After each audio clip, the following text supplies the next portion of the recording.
Greetings, everybody, and welcome to the meeting dated May 3rd, 2021. This is the Yarmouth Accessibility Association Committee. And as you can see, the agenda in front of you, I hereby call the meeting to order at 7:05. I'm going to quickly ask Sherry if she needs any help with attendance. If not, we'll move on from that. No, I'm all set. Thank you. You have attendance. Okay. Moving on, we have one absent, and I believe Sherry has recorded that. Declaration of conflict of interest. Once again, if you have any conflict of interest with any of the topics that we're going to discuss tonight, please let me know when we approach them, and we'll make some decisions at that time as to how you can vote if there should be such a vote. Moving on again, I believe you, now I'm getting ahead of myself here. Approval of agenda. We have two additions to the agenda. One is going to be a brief explanation of confidentiality. The second is going to be a discussion with Peter with regards to his experience as far as accessibility goes within the town businesses. So I'm going to move on from there to go to talking about confidentiality. We all received a letter this week from a person that lives in town. She's okay with giving her name, so I'll just call her Chrissy. You will see if you received a letter that she's posted her address at the bottom of it. We are going to be in the practice, unless we have indication otherwise, to withhold people's name, withhold people's addresses, and let them rename anonymous if they need to be. So basically what I'm saying is, please do not distribute such things as names, addresses, and phone numbers without prior permission from them to do so. Again, though, we will remind you that all letters are open to public discussion as far as the issues go, because this is a recorded public environment. Moving on. As I said, we did receive a letter from Chrissy. I'm going to have Sherry read that in just a minute. I've taken that letter and I've divvied it up into some subsections, in which we'll discuss after the letter's been read. Okay, Sherry, if you could read that letter. Actually, Steve, sorry, we need a motion for the approval of the agenda and minute first, please. I move the approval of the agenda. Thank you. With those additions. Sorry, with the additions, yes. Okay, I have a first and a second, correct?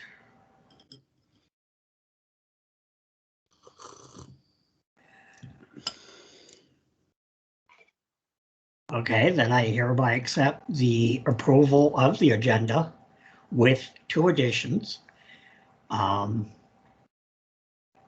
And we'll move on to the next one, which I believe is the letter from Chrissy. Sorry, it's the approval of the minutes. And there was actually one error in the minutes.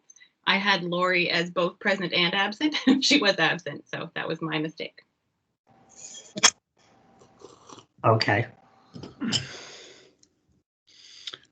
I'd move accept approval of the minutes with that correction.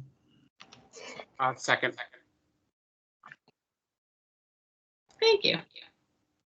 Thank you.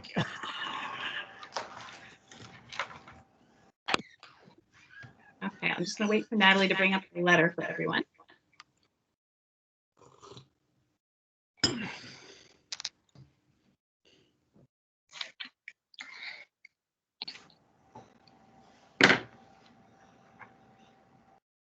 So this letter was submitted by a friend of mine, Chrissy Wyman, and she was comfortable with me sharing her name with you. She teaches yoga classes on Monday evening, so she was unable to join us for the meeting. But Steve and Natalie asked if I would read this on her behalf, so I'm happy to do that.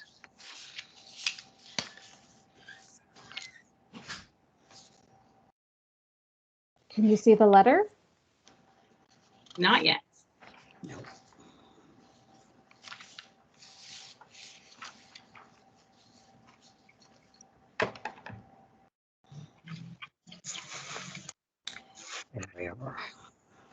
There we go. Thank you, Natalie. All right, so on behalf of Chrissy Wyman, greetings, committee members. First of all, I would like to thank you all for being on this committee. When I first found out about it, I was extremely excited. There were so many people willing to take their time to help others with disabilities. I've been informed that you're taking videos from the good citizens of the town of Yarmouth asking what could be improved in the downtown area to become more accessible for all citizens. In my failed attempt, this was at a video that we had talked about, I will pass on this document instead. I have lived in Yarmouth most of my life, born here, raised here, and returned after college as a permanent resident. I've purchased a house on Grand Street so I can be in the downtown area. I've worked in the downtown area most of my self-employed career. I travel by bus, bike, and foot. So as you can see, I spend a lot of time downtown. I am an individual with a permanent disability. I lost most of my vision at the age of 18 and have learned to navigate through many challenges, both through stubbornness, adaptivity, and support from the CNIB and family. Many times I am asked to function as a person without a disability. I feel as though I'm being asked to climb stairs with a wheelchair, pretty much on a daily basis. I'm not a person to complain, and I do feel uncomfortable making this list as I try to stay positive. But regardless of this, I would like to bring these things to your attention so they can be considered in the alteration of the downtown area to become more accessible. There's a need for more crosswalks along Parade Street. I often find myself crossing here with my children, not able to truly determine whether or not cars are coming. The gaps between the crosswalks is quite large. And when it's raining or snowing and you're in a rush to get your kids from place to place or get yourself to an appointment, there's not always time to take an extra 15-minute detour to walk around to the next crosswalk. There is a need for more of our traffic lights to have sound. There's a need for our small businesses to become aware that they should carry large print or braille menus. I often find myself having menus read to me by my husband. The need for larger signage on our road signs, especially street names, our posted bus schedules, our posted bus stops, our paper bus schedules, and signage for businesses. Sidewalks are another challenging issue in my day-to-day life. In the city, there are brightly painted edges on areas where there are dips in the sidewalk. This prevents me from falling. Happily, I've been here long enough that I've avoided any accidents. However, with the new bump outs and sidewalks downtown, I've had a few near misses. There's also a need for bike lanes in our downtown. I know there are major renovations going on there. Now they accommodate people who walk and people who drive, but not people who bike. I often feel unsafe if I'm on the road and often feel unwelcome when I drive on the sidewalk. Many disabilities that people suffer from are not things that can be easily seen. Vision loss is one of those disabilities that is often overlooked. When you think of a person who has a vision loss, you usually picture a person who has no vision, who has a guide dog or a white cane. Many people who I encounter today, some of whom have been clients of mine for 14 years, still do not know that I have a permanent disability. This is how easily it can be overlooked. I hope that this information helps the committee to be more informed, and if I can help in any way, please reach out and let me know. And again, that's from Chrissy Wyman. Thank you, Sherry. Okay, initial thoughts. You probably don't want me talking about sidewalks. Crosswalks, I tend to want way too many of them, but I can't agree more that I don't think we have enough of them. But those are all things we need to bring forward to Public Works to see if that can, I believe, to see if they can look into those issues. And I think even the traffic lights and adding sounds and stuff, I think that would all go through Public Works, I believe. Okay, that's what I thought as well.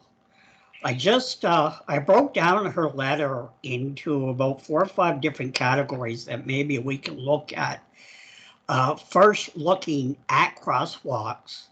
And again, remember, we don't have the authority to order town to make changes, but we do have the ability to recommend to town what issues or changes might be needed.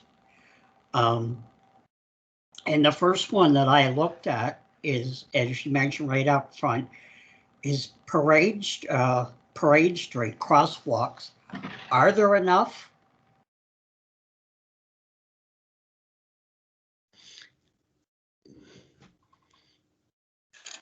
Mr. Chair, may I comment?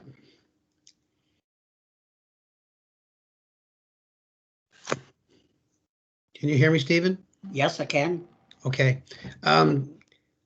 Yeah, obviously, if there's a concern, it should be addressed. And I think that the thing to do here is to refer this to our traffic authority, who has the sole discretion to place side crosswalks. But I think it would be important for him to have the knowledge of the rationale behind this particular request. Because, you know, often he's following a very strict set of protocols for the placement of crosswalks. And in many cases, that involves doing a traffic study and other things. But it may not always be that he's taken into consideration the kind of points that have been raised by Chrissy. So I think it's important that the request be forwarded to him, and we'll see that that happens. But I think also along with the rationale. Also, I would add, remember that that piece of property is also under redevelopment right now, with a new apartment building coming where the old high school was. And I can only imagine that that will bring forth some changes into sidewalks and crosswalks and stuff like that. Yeah, part of the difficulty there, of course, is the line of sight because of the hill. It's very difficult to place crosswalks anywhere on, you know, between or anywhere near the hill. But I think her concern is basically having a crosswalk closer to the downtown. So between the one at School Street and the one at Main Street, having something possibly halfway between those, you know, perhaps Willow Street. That was my understanding. Yes. Okay. Should we make recommendation in our final recommendation that be reviewed? So I don't think it's, yeah, I think if we go through the points, yeah, we can certainly, refer this to council. Natalie, maybe you could jump in here. Are we permitted to make a direct recommendation to the traffic authority? If something is of an urgent nature that we've uncovered while we're in creating the plan, I would suggest that it goes as an immediate recommendation for consideration, and Councillor Dares or Councillor Lesser can certainly bring that to Committee of the Whole. But as part of the overall plan, when we do that built environment or the public environment audit, those things can then come up as an action to do investigation list. So if something is of an urgent nature, I would suggest that our two councillors or the chair as a group can bring that back for consideration. And if not, then it can go into when we do the full plan, and that would be prioritized, and then this committee would present that to council.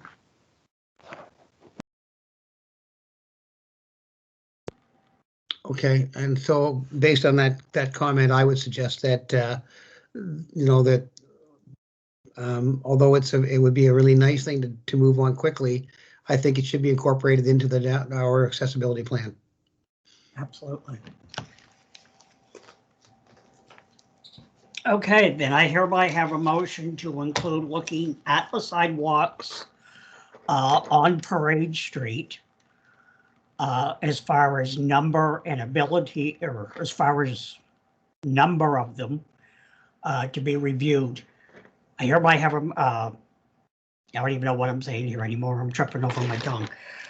I hereby make a motion that we look at the number of sidewalks and crosswalks on Parade Street, and whether or not there needs to be an increase or redevelopment thereof. Can I get somebody to make that motion or primary motion?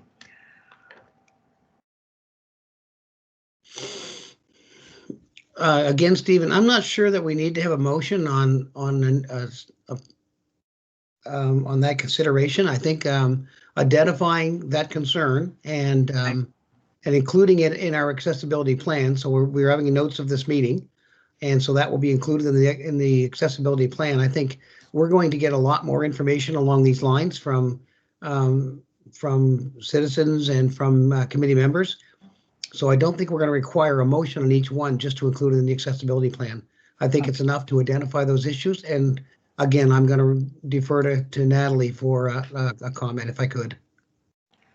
Okay, then I'm going to move on to the next point that I got, and which from her was traffic lights. I have no idea how many lights, traffic lights within the town have sound, or what would be involved in adding sound to them.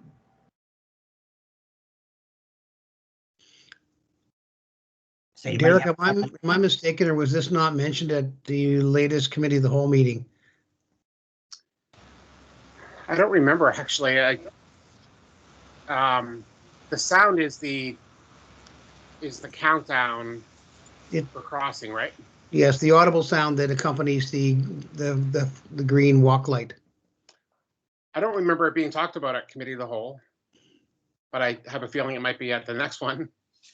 Well, for sure, but I do believe it was. I do recall that it was mentioned, and it might have been just in passing in a report from staff. Yeah. Okay. So we do have crosswalk lights with sound? No, at the present time, there are none. I believe the request is that they be installed, and I know that that'll be part of the accessibility audit. Right. And I think that's where it was mentioned, is that we include these things in our accessibility audit for consideration. And I think it's good that people are bringing to our attention. Correct. So it's our understanding that currently no lights have sound, but it will be our recommendation down the road. Yeah, it will be, as I say, included in the accessibility audit. So when they, Yes. yeah. Okay. And again, it might be wise for Natalie to comment here, and I'll just stop talking. Natalie, you have any comment?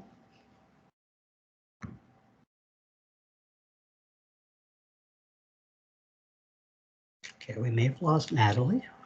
Kind of sounds like the traffic lights. She's in a call. I just here. It looks like she's in a call. Let it move on for just a minute. We can come back and visit that if we need to. Another item that she was mentioning was Braille.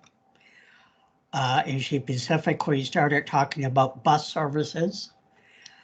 I went through the bus service this week and there is no Braille. There's no signage in Braille. There's no schedules in Braille.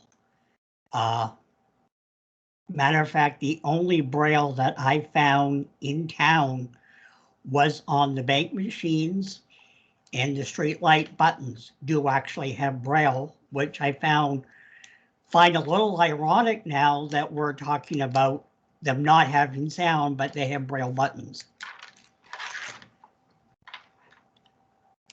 Discussion?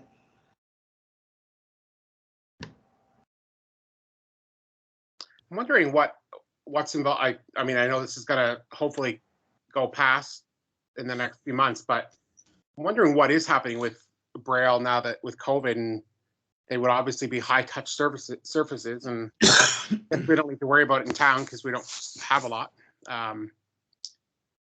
The other thing, so the buttons, Steve, you said the buttons on the traffic lights to cross have Braille on them. Yes, they do. I should rephrase, the newer installed ones do. Okay. And bank machines do.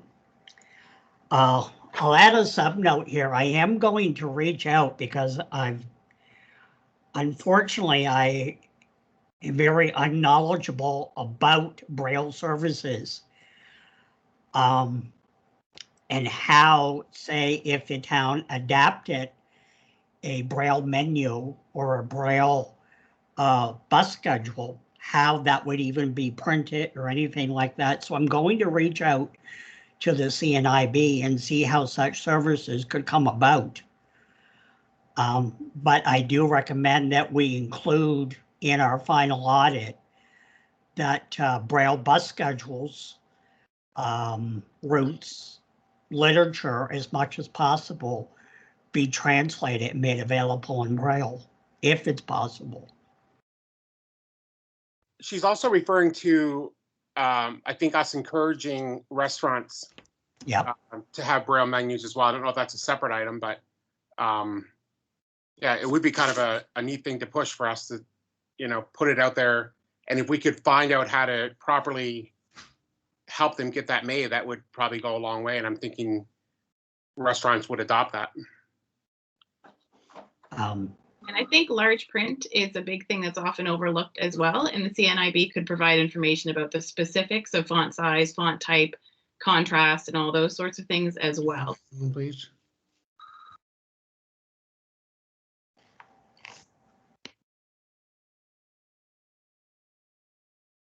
Okay. Sorry, it's Natalie. If I can add, I might keep dropping out. My connection keeps going in and out, but something for you to know, and this might be helpful.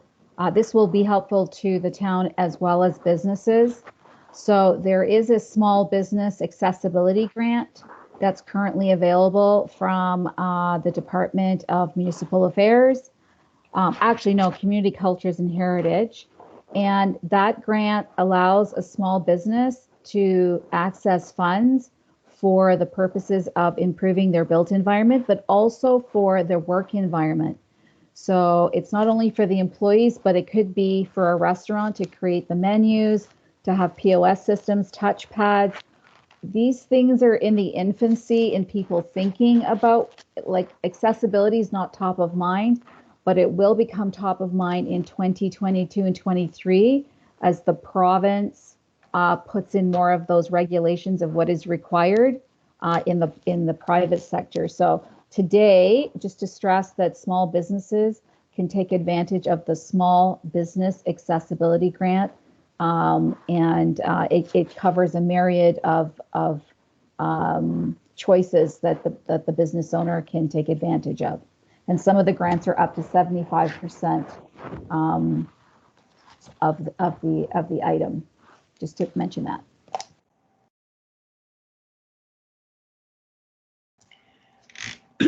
Okay. A lot of others we're going to touch on again in a minute here as far as goods and services subcommittee is down the line. But I will say, just while we're on the subject, the first thing that came to mind when I was looking at this is if I was a business owner, restaurant owner, and I wanted to print a menu in Braille, is I would have no idea how to. That's why I think it's important that we reach out to CNIB and simply ask, are there printing services out there that can do this for us?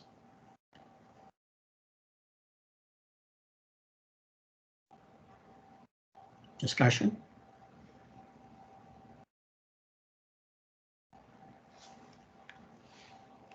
Yes, Stephen, I believe if I was a small business owner and I was being encouraged to investigate that, it would be extremely helpful to have any information that we'd be able to provide. So that's a good idea. Moving on, there's two more things that she mentioned in her letter. First was painted curves or painted sidewalks where they end. That's for what I'm understanding from the letter. is that a requirement as far as regulations go? I guess that would come down to built environment. Is there a requirement to have the ends of sidewalks painted like a school bus yellow? I'm thinking at this point, probably not a requirement, only because like our town engineer and staff are very up on a lot of that for new construction, and I'm not seeing happen in new construction. So I'm guessing it's not a requirement at this point, but it doesn't mean it can't be added in if it's going to be helpful. Is it something we should consider putting in our final recommendations to the town?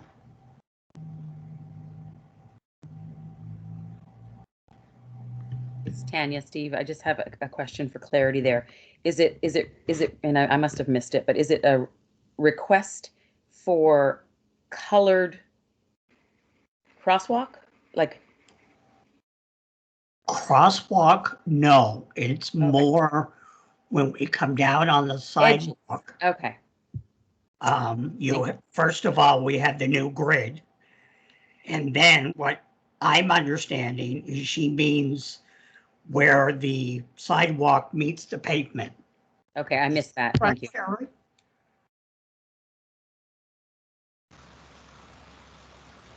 I think she wants something sort of a different color so she sees it and doesn't trip, is the idea. Exactly. Yeah, it's a good visual anchor, and not only for people who have a visual impairment, but for everyone, because when it's bright yellow, if you're turned and talking to a friend, your eyes are going to be drawn to that as you turn, and it's just better for everybody. I also think it's a good idea. Okay, so I go back to my original question. Should we make it a recommendation in our final plan to the council?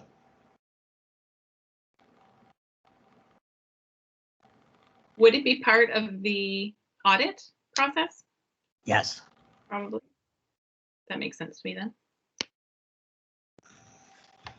Okay. Mr. Chair, if I may, in this particular case, it sounds like it would be something that would be a relatively easy fix that could be done internally with a department of the town. So I'm wondering if in this case, it wouldn't be something that Councillor Lesser or myself should bring to the town in the short term rather than waiting for the audit. What do you think, Derek? I see a thumb. Yeah, I think that sounds good. It doesn't seem like it's a very difficult process, so.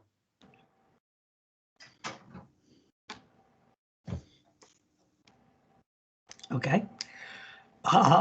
Then I will leave that with you two gentlemen to take action as you see fit. It will, however, be noted, as well as it's already noted in our meeting notes. And it will be noted in our final action plan to the town. The next item that she brings up are bike lanes.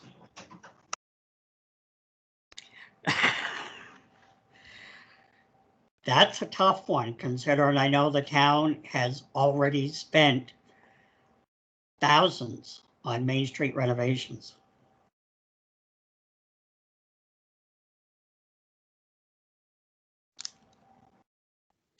I think there's going to be a lot more. There's going to be a lot more bike lanes going in the town over time, like adding onto the trail system. I mean, that's not going to necessarily help for the right down in the downtown core. But there's work going on and has been going on the trail system that is making its way around town. I agree with the comment about with all the work being done on Main Street, it's going to be pretty hard to try to add a bike lane in at this point. But it's a valid point, though. If you are a bike rider, it's pretty hard to navigate around in the downtown. I think both points are valid. I can certainly see where she's coming from. Main Street is at times a little crowded.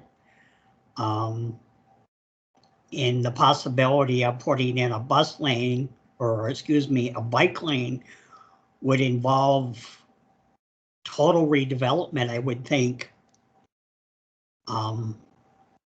And I'm just not so sure that currently that is an option. We can certainly list it as far as our final audit goes, that it was brought up as a concern. I'm just not so sure it's feasible at this point.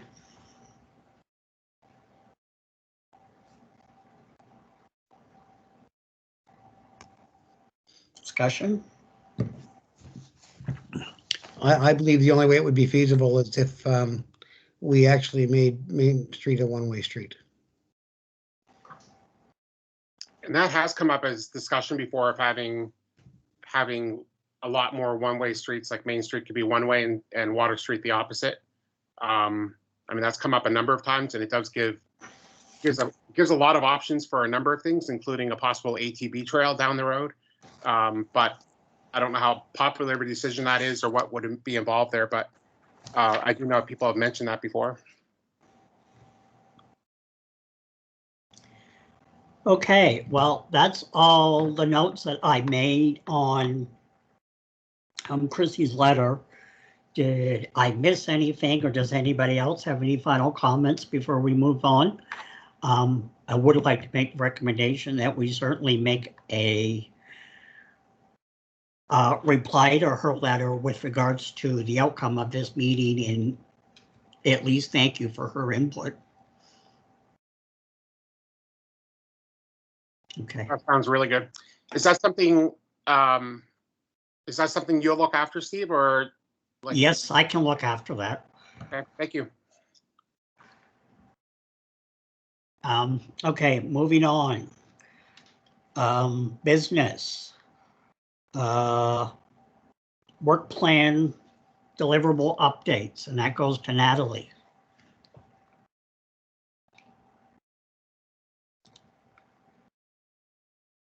If we haven't lost her.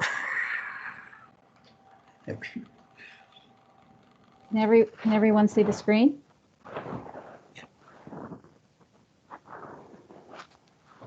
Can everyone see the screen? I can, yep. And yeah. Okay, Yes. so this is just a quick update of the deliverables, because we'll be going further into it in the next items on the agenda. So basically today our intention was to do the statement of commitment workshop, which I hope we could do after this agenda item.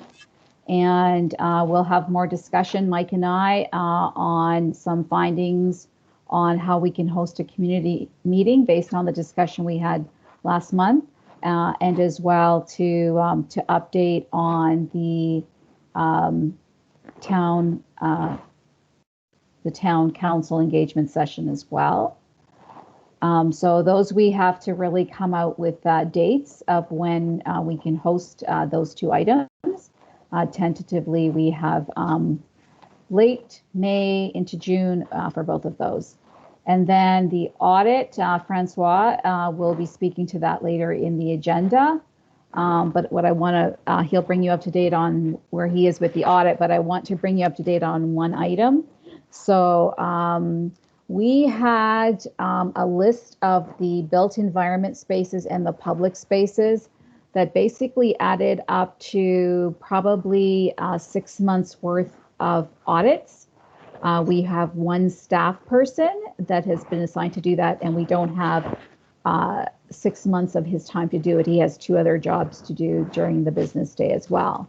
So I reached out to the Accessibility Directorate to see whether or not we had to complete all of our list, or whether we can parcel that out in a multi-year audit approach. And they replied, yes, we can do that.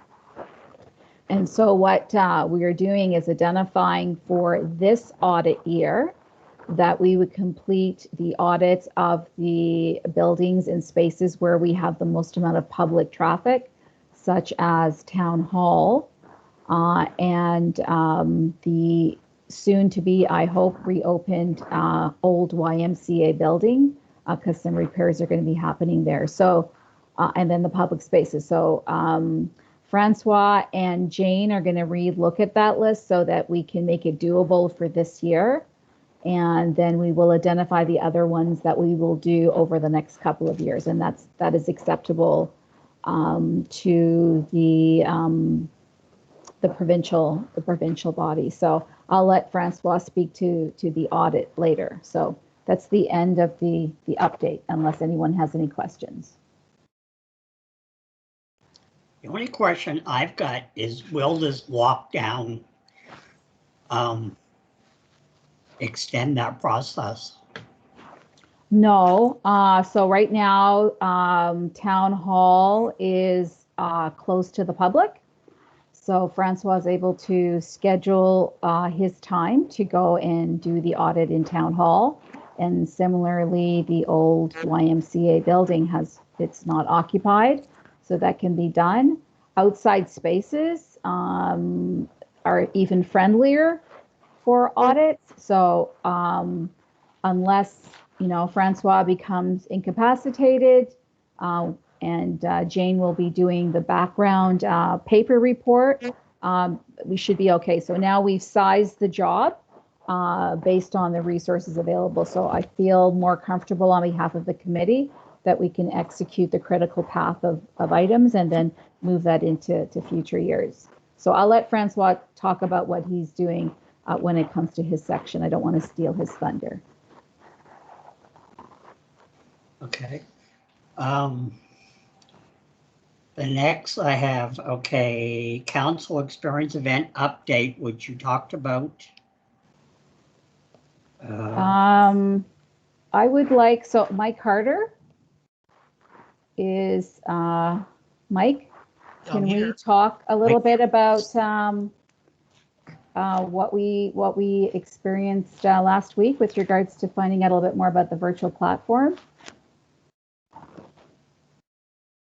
Are you talking about the Hopin that Alan showed us? Yes. Yes. So looking at that platform, basically what it is, I sent the video to, did you receive the video, Stephen? I hope you got that, because I sent it to you the next day, so. Okay, no, I didn't get it.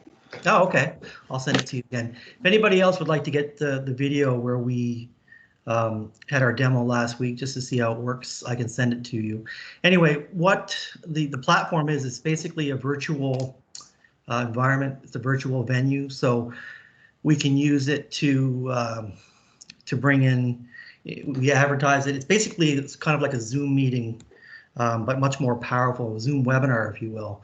Has a lot of cool tools for engaging people who are attending the meeting. So there's like a staging area, like you would see, we can all see each other and interact here, but it also has the ability to create breakout rooms. So sessions where you can have, depending on how many people you get, you can have people in separate groups doing sessions, talking about, going through the questions that we might have to ask.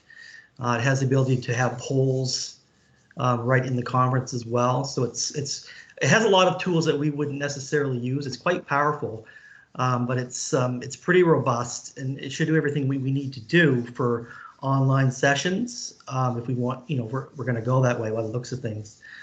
Something you want to add, Natalie? So it actually can do up to 1,000 people. I would be really amazed if we got 1,000 people coming to a community engagement session, but one can only hope. So our thought is that Alan has extended to us that we can do a trial, and that would be at no cost. So we can actually trial out what our engagement session would look like. And so a thought of what that itinerary would look like is that We would send out invites, so there would be a public call. People would go to a site where it's just like Eventbrite.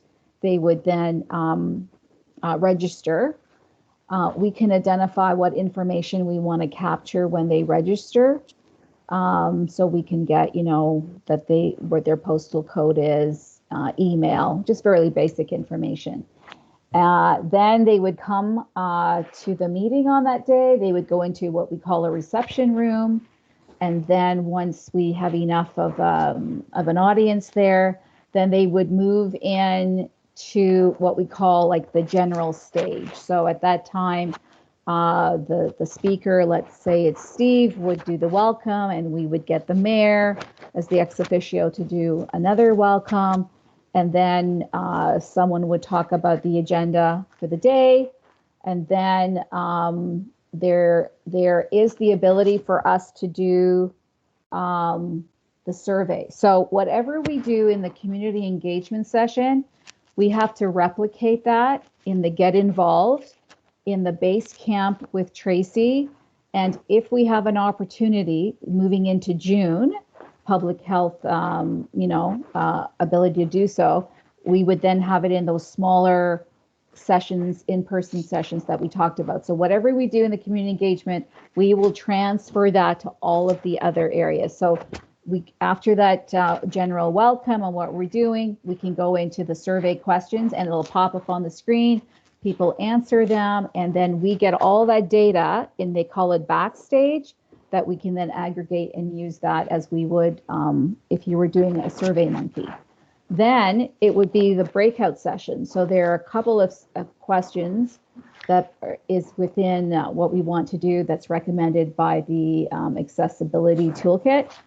So those would be sessions that we would move people into breakout sessions. So we would say, top 10, 5, whatever. And they would go into those breakout sessions, have a certain amount of time to do it, and then they would come back. Somebody would present it to the bigger group, and we would record that stuff.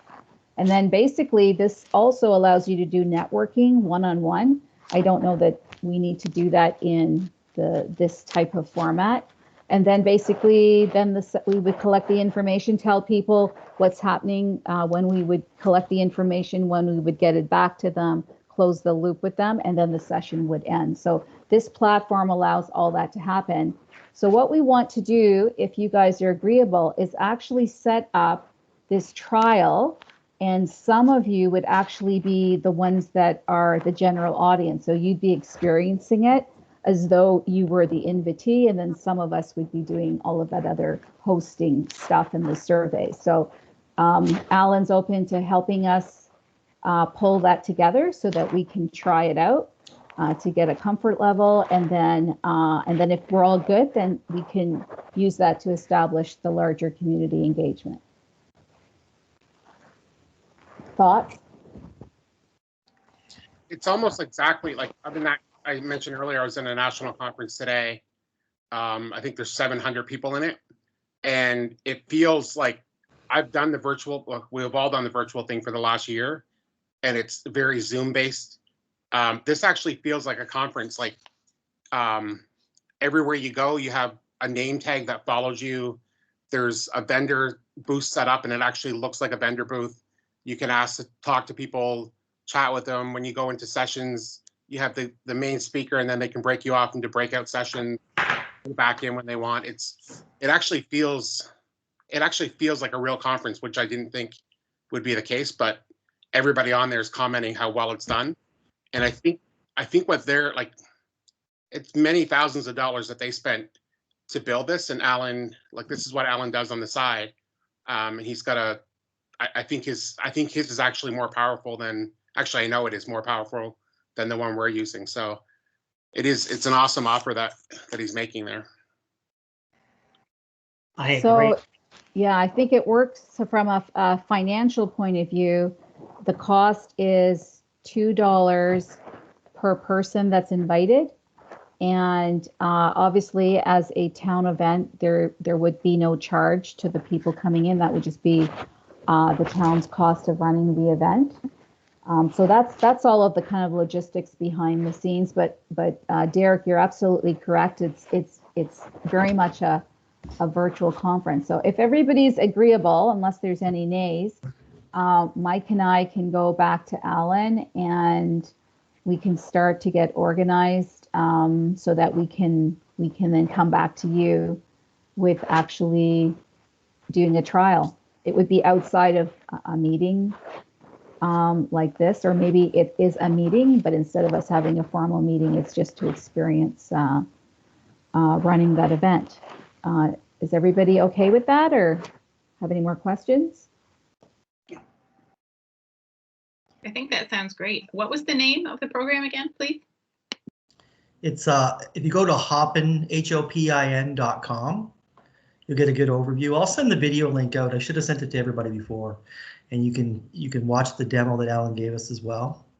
And another cool thing about it is the fact that Alan or one of his team members would make themselves available during a conference, the actual conference that we would hold, which I think is a big plus, because, you know, if we were having our own, you know, Zoom session or a webinar and that sort of thing, it just takes the worry of having, you know, any kind of technical issues or glitches or people struggling to get into sessions or having issues.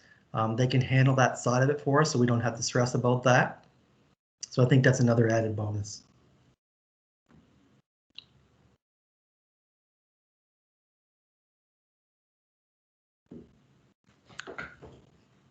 Okay. I think it's definitely worth exploring more. And as Mike and Natalie have already said, I think we should give it a test try to make sure at least that we understand it as much as we can before we actually put it to use in a real world setting. So just to let you know, they've done over 200 conferences or events. So it's a trial to us, not to them. Just to let you know. So I haven't heard any nays. So Mike and I will work on the script, and we'll try it out on you guys with that event with Alan and his team. And we'll see if we can get that done. Are you guys agreeable for us to do that before our June meeting? Because we have to kind of make haste on that sort of stuff.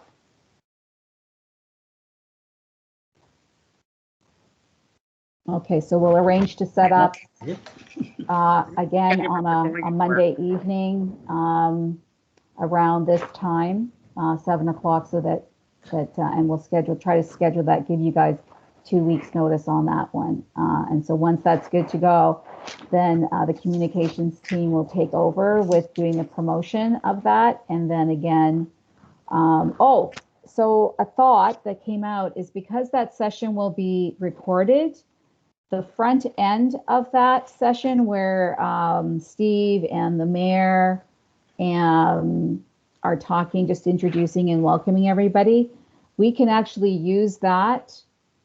We can use that recording. And Tracy, if you're looking to do the base camp, then that same introduction could be used as the introduction to your base camp. And then you can carry out the rest of the activity, which would be the survey and the group discussion. Does that make sense? So that everybody gets the same experience. No, that makes total sense, for sure. Awesome. And on the get involved, it would be the same thing. It would be, here's the video, the survey. Mike would create the survey that people can go in and do, and then the forum. Or stories, someone can provide their information that way as well. And then when we do it in person, then we can do the video again, and then have the other experience at real time.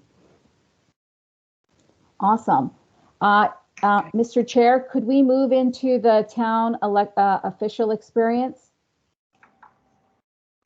Move into the town electoral show. Okay. That's the next item on the agenda. Okay.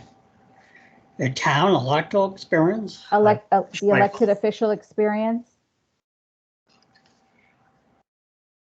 Elect by electoral officials. It's okay. That's just the next thing on the agenda. So we just spoke about the community engagement part.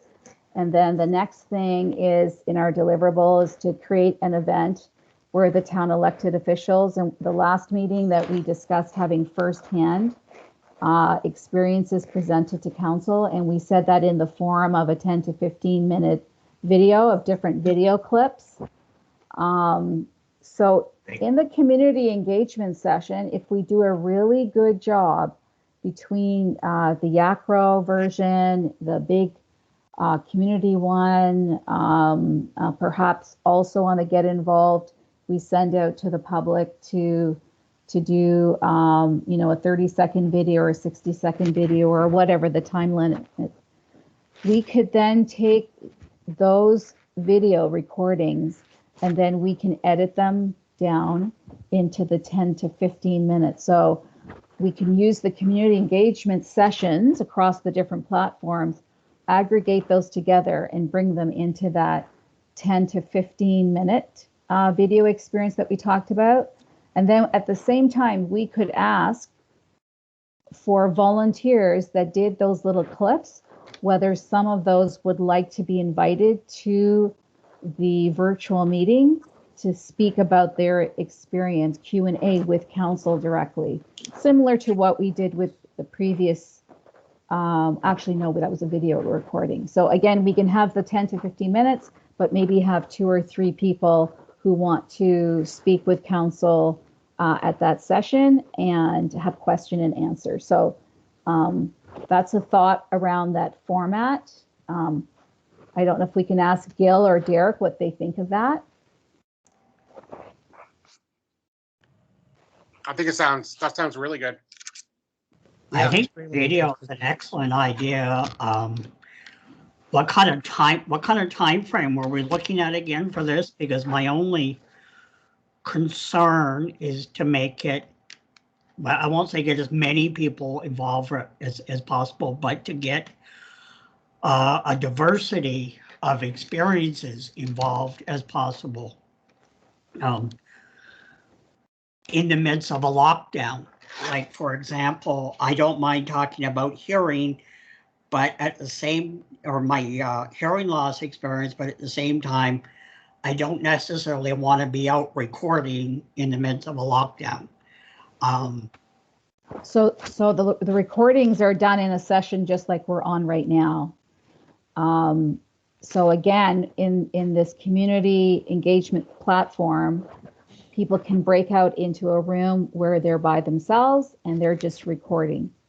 So we can create within the bigger picture opportunities. So if you've got a phone and your phone can record you talking, use your camera, that's all you need. That's all you need. And, you keep it to less than a couple of minutes. And so that would be the work the communications team will roll out through Mike to get that message out. And we can start collecting those.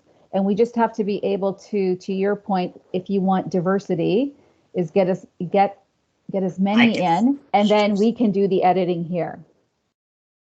Yeah, I guess I was just sort of looking at it from the point of being out in town, interacting with an actual something rather than just a simple recording. I guess I was just looking at the more complexity of it. I think you keep it simple and easy, that anyone can do it in the environment that they feel comfortable in.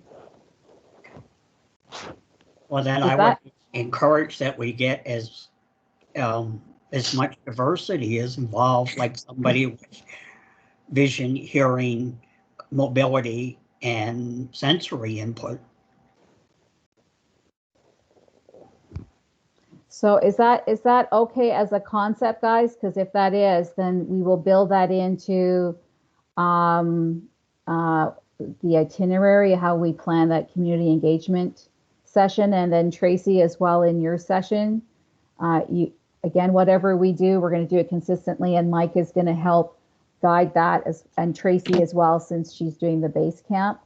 We can kind of make sure across all 3 of those sessions we're getting little bits of what we need to actually culminate into the session for council. Awesome. I see some feedback from Tanya. Okay. So if we're good with that, guys, that's kind of like my part. For that, Mike, do you have anything to add on that from the communications side? No, I think that pretty much covers it all off. The key thing for me, and I was going to mention this in my update coming up, is getting that time frame established, so that I know what I'm working with dates, so we can start putting stuff out about the sessions, because you know I need at least a couple of weeks, you know, hopefully a few weeks that I can lead up to it to get attention. So that's the important thing at this point, is nailing down the dates. Right. As a thought, Mr. Chair, if Mike and I can work on some dates, first we need the date for, the next date is for all of us to get together with the script to do the test on the Hopin platform. Then we need to, if we feel comfortable, then Mike, we probably will need a couple of weeks out to actually promote the session, get Tracy organized for her session as well, and get the stuff on the Get Involved site, of which we need those beginning videos. So maybe with your approval, Mike and I, not Ike, can work on that timeline. And then we'll just email you guys. We won't wait for the next meeting so that you can give us some feedback, because then we'll need to get a whole bunch of things coordinated. So June and July are going to be really busy for us to get the community engagement part done, late May, June, and then in July to do the council session. And that should get us back on track with our schedule. If you guys are okay with that, then Mike and I can start on that and bring you guys in. Thank you, Mr. Chair. Perfectly fine. Any objections to what Natalie just said?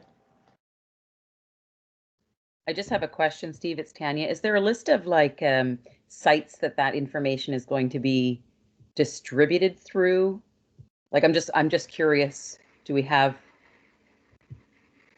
How are we connecting? I guess, and it's probably a subcommittee answer, but how are we connecting with the community as a whole to be inclusive, to make sure that we're getting a large sample from the population as opposed to smaller?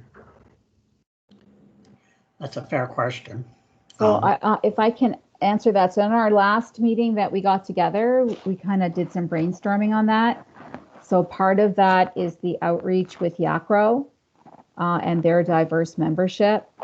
We also talked about those one-on-one sessions. So for example, the seniors home. So there's a list of organizations that we have, and I think we're going to add to that list of people that have a various mobility or accessibility issues. I don't know if that's the appropriate word, but we need to do some direct outreach, Tanya. And then there's the general population. So I think it has to be very targeted so that we include as many as we can in our population. I think we're going to have to be very targeted with those invitations for the community session. So actually send an email, call up the general manager or the supervisor of that particular organization, like let's say the Kay Nickerson Center or Life Skills or wherever. We're going to have to do some direct calling so that they know about it. They can share the emails within their network. We can make it easy for them to connect to the event and for them to have variety. So they can do the Get Involved, which is at their own time, at their own pace. They can come to the community session, which is a scheduled time. They can go to Tanya's, or we can provide paper, the old-fashioned paper, a survey to fill out, or a form to fill in their information, or they can do a phone in with their phone and send us that information. So we have to kind of spread it all around. I think just to add to what Tanya asked, I've already begun to put together not only a letter, but a list of organizations that I'm going to reach out to similar as I reached out to Angeline in Southwest Autism and asked them to reach out to us with regards to what they have experienced. I would reach out to individual people and ask them what their experience was if I knew who everybody was. That's the problem, you don't. But maybe thanks to the article that we've had published, thanks to Tracy for posting it on Basecamp, we've begun to start to create a little bit of chat. And we'll see where that goes from there. Mr. Chair, I would suggest that you connect with Mike Carter so that any information that he can start to build the distribution list, that would be most helpful. Absolutely.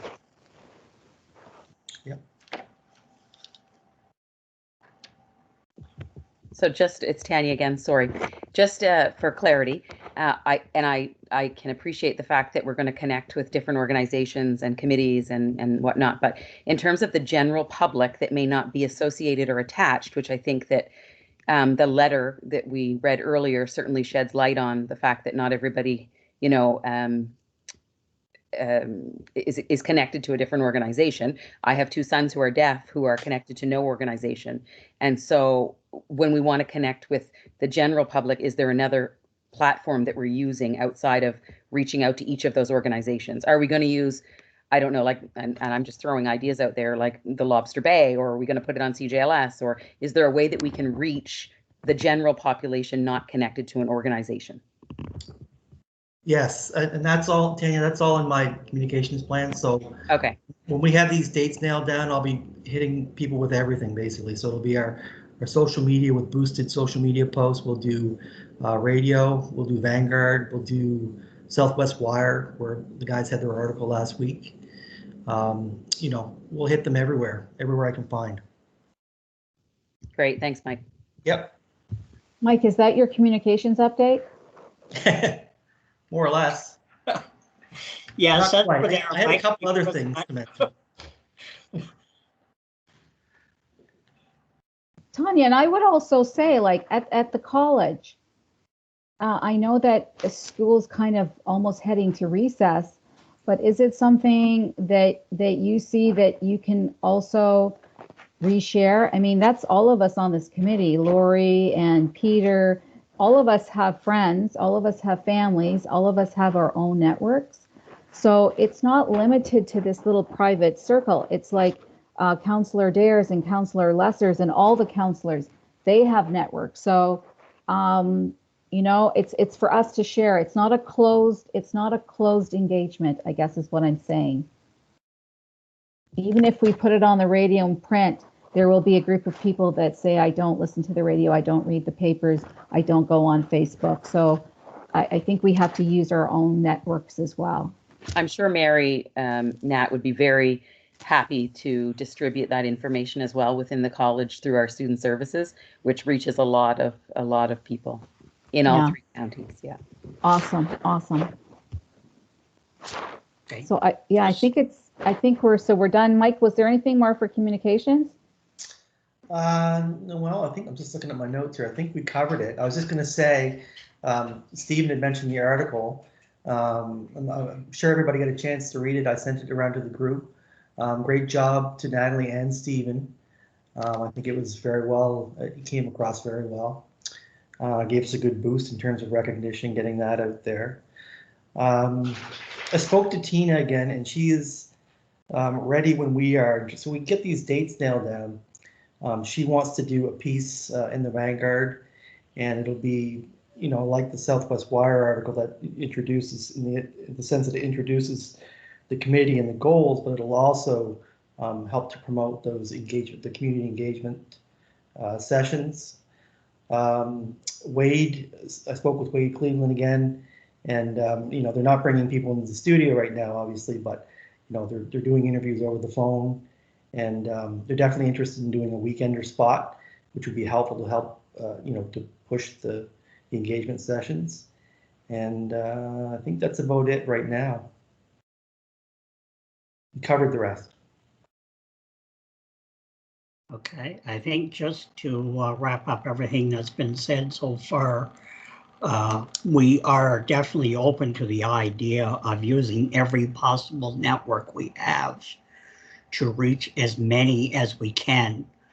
And whether, like I believe Natalie just said, whether that be something as broad as Hopin or Basecamp, or whether it be something as simple as pen and paper. We will explore every possible option to communicate to as many people as possible what we're about, what we want from the public, or the input that we want from the public. Is that correct? Yes, definitely. Okay, moving on. I want to either throw the audit plan in here, or if Peter's ready, we'll move into the recommendation that Peter had. I think it's the Goods and Services Subcommittee update first. Oh, you're right. That's going to be really quick. That's me. So I was going to schedule a meeting with Councillor Gill and Tanya, but I ran out of time with some other higher priority items. I just want to say I did do some investigation with different municipalities to ask if they have an audit checklist for goods and services, and the answer is no. There's no checklist, but it is, I've read a couple of other plans. It's basically an assessment. So some of the things were kind of brought up earlier in Chrissy's letter about services, like printed in Braille, large font size. So goods and services kinds of follows your HR practices, your policies and procedures, as it relates to the services that you offer, your procurement policy, is it inclusive? And then it looks at, the running of your services and are they inclusive? So I apologize. I will call that meeting to review it with the two of you and provide you with the update. But it's not necessarily an audit, but it's how do we get from where we are and then identify the things that we need to do in a plan. So I would like to review that with you. I will want to also include some of our management team at town because it involves HR and policies. So, so I'll set that up if you don't mind in the next week or so. Apologize that we didn't have time to have the meeting. Now, I understand that lockdown sort of hit us all, and we're all scrambling to basically make adjustments. Okay, so Natalie, for those of us that are on the Goods and Service Subcommittee, Natalie will set up a meeting with us in the coming couple of weeks. I did go and sort of do, I rode the bus and sort of looked at it from a perspective of goods and services. And the only thing I really found, I made some notes, but yes, there was a Braille issue. There was some accessibility issues. But we can talk about that. I don't want to necessarily submit an audit at this time on that because, like I said, it was just an experience that I recorded. Moving on. Built environment audit plan. Update. Do we still have friends? I'm just back on. Sorry for that. I must have lost communication for a little bit there. So This is not going to be very long, team. Thank you very much for giving me the time to do this. Like Natalie said, we've manipulated the schedule around a little bit to remove some properties there. Mariner Center was removed due to commercial status of the building. We got town hall currently. Approximately 75% of the necessary data has been compiled. We need to include that data into the report itself. So we're looking at, hopefully at the end of May, we can close the door on town hall and open the one on the old Y, so that we're looking at approximately 2 months, 2 full months to do the audit on the old YMCA. And hopefully after that, that we're looking at an August to September timeline to start our trails before the snow hits too hard. And that's where we are with the audit at this time. And I commend Stephen for saying something about the Braille bus schedule, talking to CNIB. On that subject, just want to touch a little bit of information there. They may come back with a lot of information about contactless access to information. One thing that we saw on our course for Rick Hansen accessibility training had to do with new technology. So as easy as your iPhone is to handle, it's a powerful tool. And one example that I've seen just recently, when you could go to a restaurant, they got you to text onto your phone, and that gave the information to a database about your phone location and where you were, and that can be tied into access to menus, access to bus schedules and such, and be delivered to the user through a variety of means, whether it's audio, whether it's visual, that's emphasized video for characters, whether it's, symbology. So there's a lot of good technology out there, and I think that we just need to find out where to get it and how to get it. I think he hits a good point. The thing about technology is if you don't know it, don't know about it, you can't use it. And that's been my experience with the whole hearing aid process. There's a lot of technology out there that I didn't know about a few months ago. Thoughts?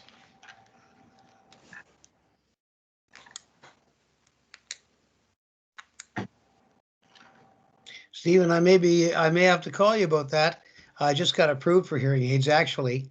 And I just wanted to comment that I find these online meetings, these Zoom meetings and virtual meetings, a lot easier for me to follow because there's no background noise, there's no distraction.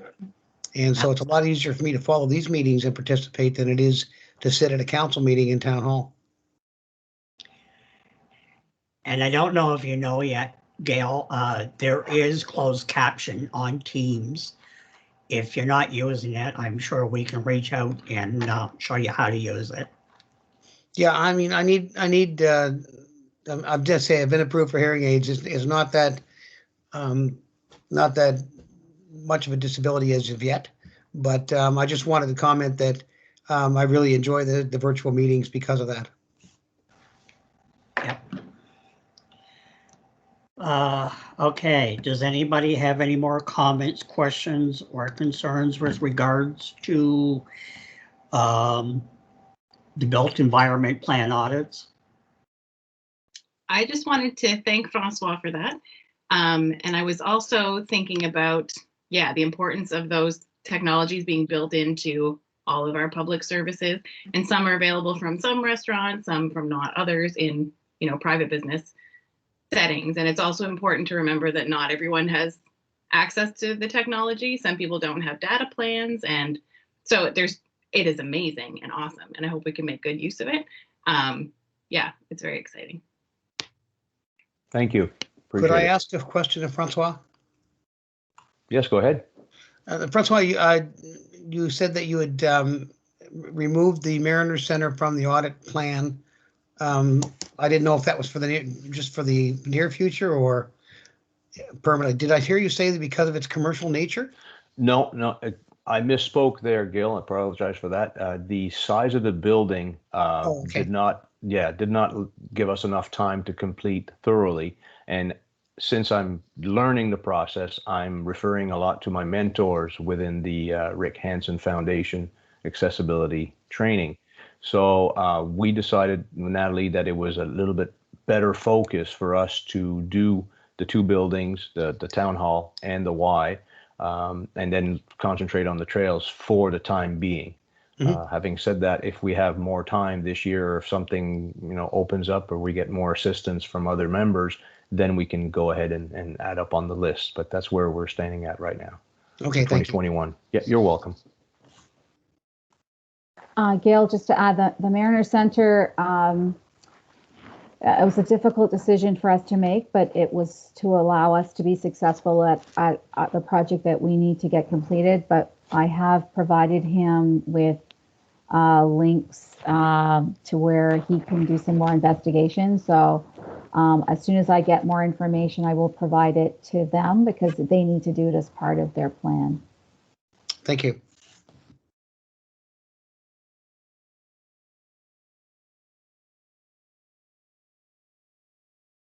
Any further discussion?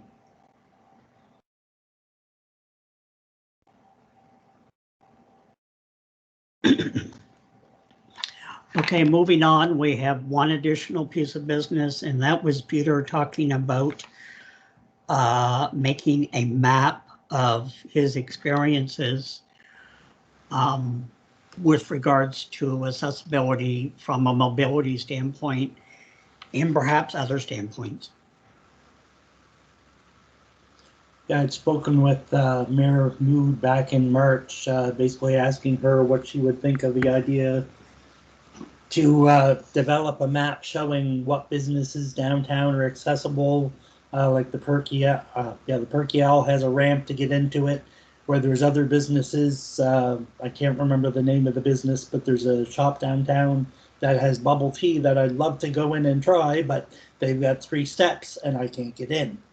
So just to determine or to mark which businesses are good for the accessible access, which businesses are not so much, and that might sort of persuade them to get on the good list or to be listed as a pro accessible business rather than being as inaccessible as they are right now.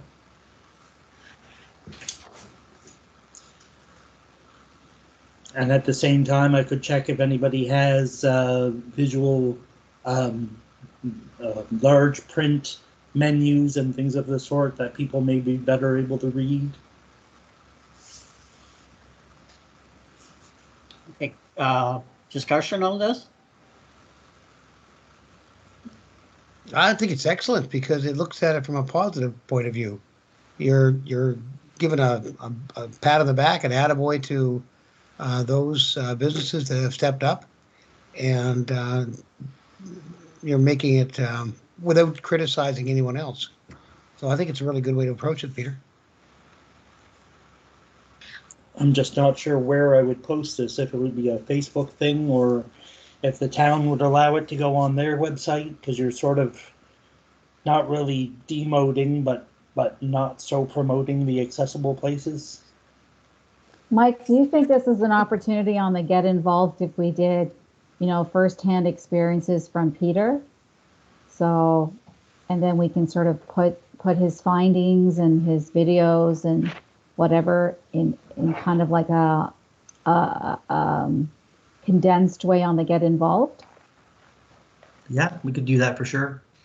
I was thinking too, Natalie, as we were talking about this earlier, that if we're starting to acknowledge businesses for doing specific things, if we had some type of package that we could put together once we gather all the information, as Francois was saying, that there may be some new technology instead of businesses trying to navigate through how to make their business a little more accessible. If we could put like a toolkit or a package saying businesses are being recognized for being accessible.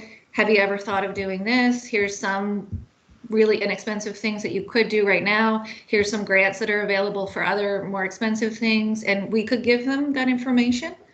I think that's the way to go. That's how we build to inform and educate, and then also link them to funding tools. Similar to what Steve talked about, printers or translators, we should start putting together a directory of private and public where people can go and investigate. Yeah, I totally agree. I was just thinking that like we're still learning things right now. So maybe once we do find out, you know, that things that are out there and gather all that information and all those links and resources, it could be something that, you know, a business would be really appreciative of, that they're not quite there yet, but, you know they need to get there, and there's some things that they could do. When I was reading the letter, just about the large print and things like that, I immediately went to our business and said, oh, there, you know, we should reach out to CNIB and see exactly what was mentioned earlier. What is best font, or what is, you know, the best practice out there, because we're not doing that now, but it is something very easily done. It's just you want to make sure you're doing it, not reinventing the wheel, and doing it the right way. I love that idea of a package for businesses, because I think a lot of businesses would be happy to do what they can. They just might not be aware of what those things are. And I think that's a really positive, constructive way to kind of bring them on board. I think the lived experience is anybody who's been there and struggled to get into a building that, you know, maybe has a ramp, but then the door's a 32-inch door and they can't get in, or the doorway's big enough and they think because they have a ramp it's there, but the grade of the ramp is not set up properly. And without having that lived experience and trying it for yourself, like the average person not dealing with that on a daily basis wouldn't understand sometimes the little obstacles that can be in the way. So I think it's really good to capture those things. That I read some. Yeah, I read that's some of true. what Peter wrote as well. So Yes, that's true. This is Lori. Yes, I completely agree, because it's not very easy to get to many places. I think it's absolutely a great idea to put forth a resource package down the road as we get towards the end of our audits and our education of ourselves, to put forth an education package with what little things businesses can do, as well as resources as we mentioned earlier this evening, funding that is available for them to make adaptions. I think it's an excellent idea. We Maybe can we actually cover it start in our that now. We education. can actually start that now. And again, you know, we know there's some resources already available at the provincial level, and we can also identify the links to organizations. So, I mean, if you guys start sending it to I hate doing this to Mike, but send it to Mike, then we can create a space. And that could also be on our website as well as the Get Involved, because not everybody wants to go to the Get Involved. And then you guys can reshare it as well. And maybe Tanya, maybe at the college, is there information? I mean, you guys are probably more advanced in accessibility than some of us, and as well as Tracy and maybe Sherry. Let's try to pull that all together, and then we'll just start to put it somewhere. Rather than waiting for the perfect thing, why don't we just start to populate what we know and let the public know that more things will go there, and so they can start to build that go-to. And let's be sure to include this when we go to our community engagement program. Let's make sure to include what we've learned as far as business adaptations, grants, stuff like that. Let's make sure to include a workshop on that. the other, looking at the environment, there's the LEEDs initiative. So if your business is green, you can become a LEED business or a LEED building, and LEEDs, but you can go as high as being like a gold LEED. So Yarmouth High School, when it was built, they were trying to get everything in place to be gold level LEED school, and they wanted to be the first in the province. I don't think it ever made it to gold. I think it ended up with silver. But it's something a business, or in this case, a school, in that case, could apply, do all the paperwork, and check off the list saying, if you're doing the following things, and then, you know, you have to do 2 or 3 more things if you want to become a gold member. it's almost like, you know, if there were tiers of, you're an accessible business, like level 1, level 2, or level 3 or whatever. And if you want to become like, you know, the most accessible business, here's some other things you can do on top of it. But businesses could almost apply, you know, to get the sticker in the window saying that, you know, we are inviting and inclusive, maybe. Counselor, I think, that's a really excellent point. And I think the work that Peter will be doing, and maybe Lori and others want to also do it as well, is that YASTA, the Yarmouth the tourism marketing body for Yarmouth County, they when they do their brochures, their printed brochures, and I don't know if it must be on the digital one, they actually identify like where the dog park is, where you can do diaper changing, breastfeeding. Why can't we also identify accessibility? So public spaces and private spaces that are set up also for accessibility. I mean, obviously our town should be 100%, and that's the ideal goal. But I think the work that Peter and others are doing, and then, if council supports that, then how do we put that star? How do we put whatever to really celebrate those that are advancing the cause? So I think the work that you guys are talking about is heading in that direction, and we just have to knit it back to other places where it can show a visitor or show a resident where they can plan their trip.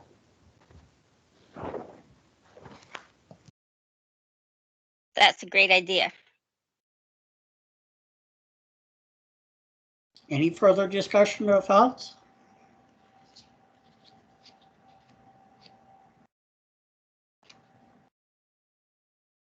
Okay. I do believe we are at the end of our meeting. Has anybody got any last or final comments? Well, I found it interesting that Natalie said we're going to try to be done for 8:30, and I look at my clock and it's 8:28. That's pretty impressive. I am a planner. Yeah. Okay, just a reminder that our next meeting is Monday, June the 7th at 7 p.m. If you have any questions, concerns, or ideas before that, you can certainly email me. And I'm sure Natalie gets plenty of emails. Other than that, I'd like to remind everybody to be safe. Thank you for the work that you're doing. And that's all I have. Have a good week. Thank you. Be Thank safe. you. Good job, everybody. Good night, everyone.